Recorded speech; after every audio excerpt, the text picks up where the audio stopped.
அடுத்தது பார்க்க போகிற பால் ப்ரொடக்ஷன் சிஸ்டம் வந்து அலோ ரேஞ்ச்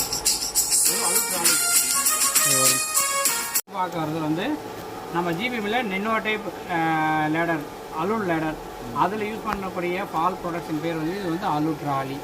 ஸோ இது அலு ட்ராலி இந்த இதில் லாக் பண்ணுறது.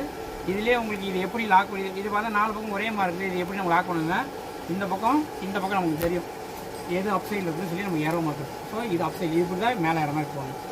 ஸோ இது அலு ட்ராலியில் இது போட்டிங்கன்னா இது இப்படி வந்துடும். ஸோ நீங்கள் மேலே ஏறும்போது ஆட்டோமேட்டிக் கூட வரும். இது எங்கே லாக் பண்ணணும் அப்படின்னா இந்த டீரை உங்களுடைய ஹிப்பில் இருக்கக்கூடிய டீரிங்கில் லாக் பண்ணணும். அலு ட்ராலி பொறுத்த வரைக்கும் ஹிப்பில் இருக்கக்கூடிய டீரிங்கில் லாக் பண்ணணும். ஆனால் இது எப்போ லாக் பண்ணணும் அப்படின்னா நீங்கள் அலு ட்ராலியில் இந்த லாக் பண்ணிவிட்டு அலு ட்ராலி ஏறும்போது லாக் பண்ணிட்டு அதுக்கப்புறம் இந்த டீரிங்கை இதை லாக் பண்ணணும்.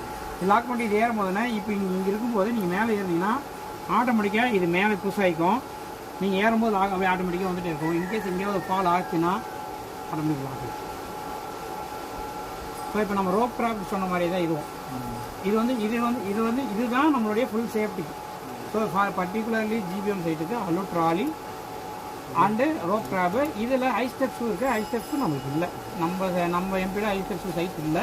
ஸோ அது ஒரு டிஃப்ரெண்ட்டான சேஃப்டி. அதில் ஷூ இருக்கும், அது வந்து ஜஸ்ட்டில் லாக் பண்ணுவோம். அது பெரிய சிஎம்பியில் மட்டும் இருக்குது, நம்மளுக்கு இல்லை. ஸோ இது வந்து நமக்கு ஆல்மோஸ்ட் இருக்க எல்லா சைட்டுமே வந்து அலுரையில் தான் இருக்குது. ஸோ இது மாதிரி யூஸ் பண்ணணும். ஸோ நீங்கள் இறங்கி முடிச்சதுக்கப்புறம் அதில் ஒரு லாக் இருக்குது. இது இறங்கி டக்குன்னு கீழே இறங்கிறாது. ஸோ அந்த அலர்ட் லேடரில் வந்து ஒரு லாக் இருக்கும்.